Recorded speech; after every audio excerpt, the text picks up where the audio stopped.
अंतिम समय जो बाबा कहते हैं बच्चे, दुख के पहाड़ गिरने वाले हैं, चारों ओर से पेपर आएंगे। अभी तो एक पेपर आता है बीमारी का तो भी हम ये हो जाते हैं, परेशान हो जाते हैं।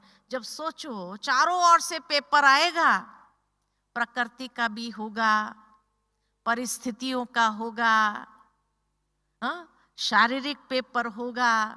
ये चारों ओर से जब पेपर आएंगे एक साथ में, तो दुआओं का खाता कितना चाहिए जो उसे सहज मक्खन से बाल की तरह निकल सको। इसलिए बाबा कहे कि दुआओं का खाता भी जमा भरपूर होना चाहिए, नहीं तो अंतिम समय कितना परेशानी से शरीर छोड़ना पड़े। इसीलिए जितना दुआएं, दादी जानकी हमेशा कहते थे कि ये सीजन है दुआएं देने की, दुआएं लेने की। जैसे कोई किसान सीजन में अगर बीज बो दे तो कितना मल्टीपल होकर के उसको प्राप्ति होती है, लेकिन सीजन के समय आलस अलबेलापन किया और बीज बोया ही नहीं उसने, तो बाद में क्या होगा? पश्चाताप करना पड़ेगा। ठीक इसी तरह संगम का ये समय जो है, जितना दुआओं का खाता जमा कर सको अपना, उतना कर सकते हैं।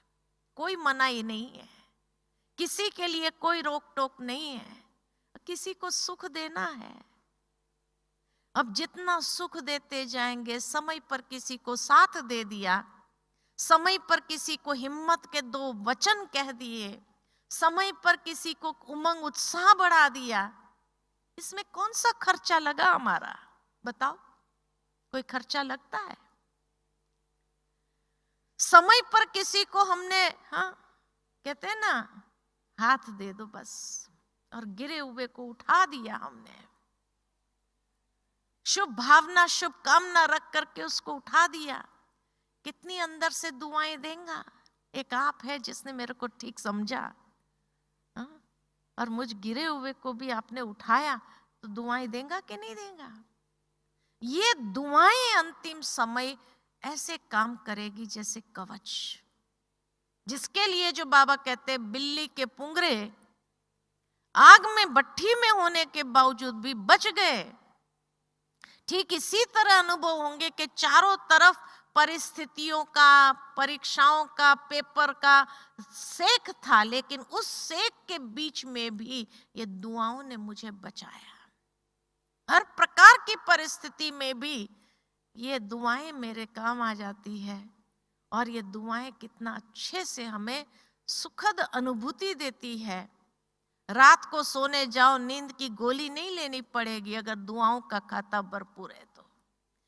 बाबा की याद में सहजता से आप सोएंगे, और सुबह उठते ही अमृत वेले आंख खुले और बाबा की याद में एकदम मस्त होकर के बैठो, आप मिलन का अनुभव कर सको। संगम में अगर ये प्राप्ति भी हमें अनुभव हो जाए, तो ये दुआएं कितनी जमा होनी चाहिए बताओ। नहीं तो अमृत वेले मेहनत करके उठ करके आकर दौड़ करके यहाँ बैठते भी है, और बैठने के बाद भी जुट के आते रहे, सोते रहे बाबा के सामने, तो क्या कहेंगे? दुआओं का खाता नहीं है, तभी झोला खा रहा है ना? तो इसीलिए आवश्यकता है कि दुआएं होंगी ना, तो इतना हल्कापन अनुभव कराएगा, और हल्केपन के साथ प्रेम से बाबा को बैठ करके सहजता से याद कर सकेंगे, सुखद अनुभूति कर सकेंगे। उस याद में भी आनंद आएगा। सिर्फ पीस ऑफ माइंड चैनल पर।